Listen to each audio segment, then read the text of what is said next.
शिवाय आप सभी को। शिव गुरु की सदा ही जय हो, सदा ही जय हो, सदा ही जय हो।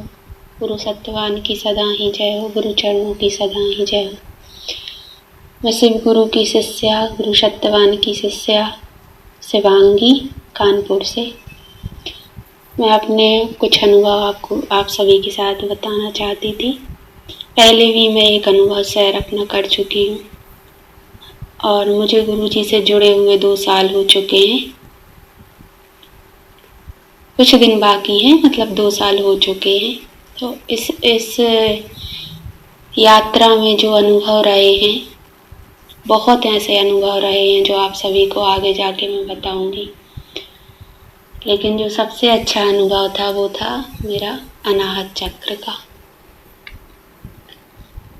तो इसके बारे में मैं आप सभी को बताती हूँ। तो मैं लगातार तपस्या कर रही थी, जैसे मेरे गुरुदेव ने मार्गदर्शन मेरा किया है आज तक। तो मैं अपने गुरु सानिध्य में वैसे ही तपस्या में लगी हुई हूँ। इस यात्रा के दौरान बहुत ही अच्छे अनुभव हुए हैं, बहुत ही अच्छे अनुभव भी हुए हैं और बहुत ही परीक्षाएं भी होती हैं। जब हम इस यात्रा में चलते हैं तो ये कहना आसान नहीं होता है कि बस अध्यात्म मार्ग में हमें चलना है और तपस्या बहुत आराम से हो जाती है, ऐसा नहीं है। ये तो सभी के आप सभी जानते ही हैं जो कर रहे हैं, और जो बड़े बड़े भगत हैं उनके मुंह से भी आपने सुना है, मेरे गुरुदेव के मुख से भी आपने सुना होगा कि सदा वो बोलते हैं कि ये मार्ग सहज नहीं है। तो मेरे साथ भी बहुत ऐसी घटनाएं भी घटी हैं, बहुत परीक्षाएं भी हुई हैं और हो भी रही हैं।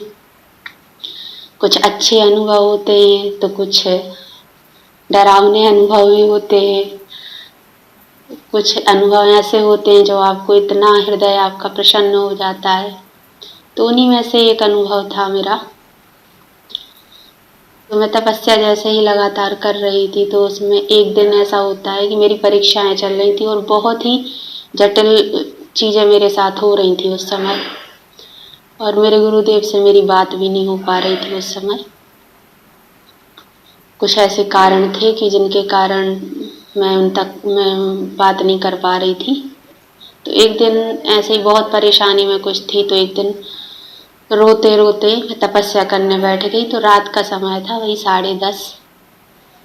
मैं तपस्या शुरू की तो रोती जा रही हूँ शिव गुरु से। मतलब उस दिन मेरा मन तो नहीं लग रहा था, करने को बैठी हूँ तो मन इधर उधर हो रहा है, लेकिन अंदर जो चल रहा था वो यही चल रहा था कि शिव गुरु से मैं बोलती जा रही हूँ। मतलब अंदर से विचार जो आ रहे हैं कि हे प्रभु, ये वो सब जो नॉर्मल जब एक तपस्या करते समय परेशानी होती है, तो जाहिर सी बात है कि आप शिव गुरु से, अपने गुरुदेव से और जिस इष्ट को आप मानते हैं, तो आपके जो हृदय के भाव होते हैं उन्हीं के सामने ज़्यादा ही प्रकट होते हैं।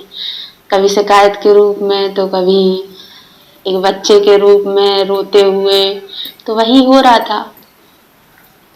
मैं बहुत परेशान कि मेरे नेत्रों से आंसू बह रहे हैं, लेकिन माला भी कर रही हूँ, लेकिन उस दिन मन इधर उधर हो रहा। तो रोते रोते जब ये विचार ऐसे चलते जा रहे, कंटिन्यू चलते जा रहे, और मैं भी अंदर से भी परेशान भी हो रही हूँ कि तपस्या के लिए बैठी हूँ और मन इतना भटका रहा है इधर से उधर। कोई नहीं, मैं उठी नहीं, रोती रही, अश्रु बहते जा रहे हैं और जाप करती जा रही हूँ। जैसे ही मेरी 5 माला कंप्लीट हुई और मेरे नेत्र एकदम बंद हो चुके थे, नेत्र खोलना भी चाह रही थी तो नेत्र नहीं खुल रहे थे, नेत्र एकदम बंद थे और मन में वही चल रहा था। मुख से जाप चल रहा है और मन में उथल पुथल हो रही है।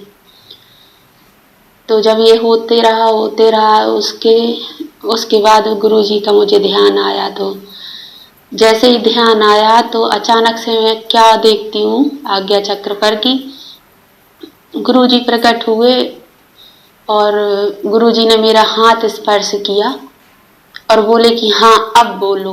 बाकायदा मैं आवाज भी सुन रही हूँ, मेरे गुरुदेव को देख भी रही हूँ, सामने बैठा हुआ देख रही हूँ, और हाथ को उन्होंने स्पर्श किया और कहा कि हाँ अब बोलो। जैसे ही उन्होंने हाथ को ऐसे स्पर्श किया और कहा कि अब हाँ अब बोलो, उसके बाद जो मेरे साथ घटना घटी, मुझे मतलब ना मेरा शरीर पता चल रहा था, केवल और केवल मेरा हृदय चक्र, अनाहत चक्र पे जो वाइब्रेशन, पहले तो हाथ पैर में वाइब्रेशन हुआ और उसके बाद से जो हृदय चक्र में चक्र घूम रहा था, वो इस प्रकार का अनुभव था कि जिन्हें शब्दों में कहा नहीं जा सकता। मतलब ऐसे लग रहा है कि आप जीवित भी हैं, आपका मतलब आप शरीर रूप में बैठे हुए हैं, लेकिन आपका ना शरीर है और ना ही आप नेत्र खोल पा रहे हैं, ना ही आप हिल पा रहे हैं। केवल और केवल आपको इतना पता चल रहा कि मेरा केवल हृदय है, और हृदय चक्र घूमता जा रहा, घूमता जा रहा, घूमता जा रहा, और पूरी बॉडी एकदम शून्य हो चुकी थी। हाथ पैर और कुछ पता नहीं चल रहा था। और जब तक मेरे गुरुदेव मेरे मतलब सामने रहे, तब तक मेरा हृदय चक्र ऐसे ही तेजी से घूमता रहा। और उसके बाद से जब गुरुजी सामने से मतलब अदृश्य हुए, तब जाके मैं मतलब स्थिर हुई। मुझे लगा कि मेरे नेत्र खुले, मुझे लगा कि हाँ मैं हूँ। और वो अनुभव ऐसा था कि जब ये हुआ तो उसके बाद मैं रोना भी भूल गई, और हृदय में मतलब इतनी प्रसन्नता, कहीं से भी नहीं लग रहा था कि मेरे जीवन में कुछ ऐसा कुछ घट रहा है या कुछ मैं दुखी हूँ या किसी प्रकार की परेशानी में हूँ, कुछ भी पता नहीं चल रहा था। और ये जब हो गया, इसके बाद से लगातार बाहर कुछ भी चल रहा है लेकिन अंदर से प्रसन्नता बनी हुई है। ये बस यही अनुभव आपसे बताना था कि ये मेरे तपस्या के मार्ग में, मेरी यात्रा में ये मेरा सबसे अच्छा अनुभव था। जब मैंने सोचा भी नहीं था कि मुझे कभी बहुत ऐसे अनुभव हुए हैं, देव दर्शन भी ऐसे हुए हैं, आज्ञा चक्र से ही हुए हैं, लेकिन ये अनुभव जो था, जो मतलब ऐसे सोचा भी नहीं था कि गुरुजी के भी मुझे इस प्रकार से, गुरुजी इस रूप में भी दर्शन देते हैं। और उस समय उसके बाद से ही मैंने ये जाना। ये तो सच बात है कि जब हमारी इस यात्रा में हम चलते हैं और हमारी तपस्याएं होती हैं तो आसान नहीं होता। जिस तरीके से आपका मन भटकता है, जिस प्रकार की आपके समक्ष चीजें होती हैं, वो परीक्षाएं किसी भी रूप में हो सकती हैं। ये कभी तय नहीं किया जा सकता कि कोई कह दे कि नहीं सभी भक्तों की एक जैसी परीक्षाएं होती हैं, बिल्कुल भी नहीं। मैं ऐसा इसलिए नहीं मानती क्योंकि ये जो मेरा अनुभव है मैं वही कह सकती हूँ। सबका अपना अपना अनुभव होता है, सबके साथ अलग अलग घटनाएं घटती हैं। कुछ घटनाएं तो जो जो इस यात्रा में होती हैं वो एक जैसी ही होती हैं, जो तपस्या के दौरान होती हैं कुछ एक जैसी ही होती हैं, लेकिन जो जीवन में जो परीक्षाएं होती हैं वो कोई नहीं कह सकता कि किस प्रकार से होंगी। जैसा आज तक की यात्रा में मेरे साथ होता आया है, तो वो परीक्षाएं आपका मन भटका के किसी भी प्रकार से हो सकती हैं। कभी आपकी आर्थिक स्थिति को लेके, कभी आपके परिवार वालों के द्वारा हो सकती हैं, कभी आपके जीवन में इस प्रकार के शत्रु आ जाते हैं उनके कारण हो सकती हैं। तो कभी कहने की बात है कि गुरुजी हमेशा कहते हैं कि प्रकृति इतने आसानी से आपको मतलब इस मार्ग में आपकी ऐसी ऐसी परीक्षाएं लेगी, इतने आसानी से आपको प्राप्ति नहीं होगी, लेकिन होगी, क्योंकि जो भी इस मार्ग पे चला है तो उसको प्राप्ति अवश्य होगी, ये मेरे गुरुदेव भी कहते हैं। तो हमें तो कहते हैं कि जानना आवश्यक नहीं है, केवल मान लो। और मेरे गुरुदेव कहते हैं तो बस यही सदा मान के चलती हूँ। ये विश्वास है कि हाँ मेरे गुरुदेव ने कहा है और इस मार्ग पे, उनके बताए हुए मार्ग पे मैं चल रही हूँ, तो मुझे अवश्य प्राप्ति होगी, अवश्य प्राप्ति होगी। बस यही आप सभी से कहना है कि ये मार्ग आसान नहीं है। जो भी आपके गुरु हैं उनके चरणों को सदा पकड़े रहिए, उनके मार्गदर्शन में चलिए। परीक्षाएं होती हैं, विकट परीक्षाएं होती हैं, लेकिन उन परीक्षाओं में केवल और केवल आपके हरि और गुरु ही आपके साथ होते हैं। आपके इष्ट और आपका गुरु आपका कभी हाथ नहीं छोड़ते हैं, कभी साथ नहीं छोड़ते हैं। आप उन परीक्षाओं में, परीक्षाएं ही इसीलिए होती हैं ताकि आप ये जान सकें कि ये संसार में अपने पराये परिवार ये कुछ साथ नहीं है होता है, केवल और केवल आपके इष्ट ही आपके साथ होते हैं। जो मेरा अनुभव है, मैंने यही देखा है कि महसूस किया है, और हर पल हर क्षण शिव गुरु, माता पार्वती और मेरे गुरुदेव केवल इन परीक्षाओं में यही मेरे साथ खड़े रहे हैं, यही मेरे साथ खड़े रहे हैं।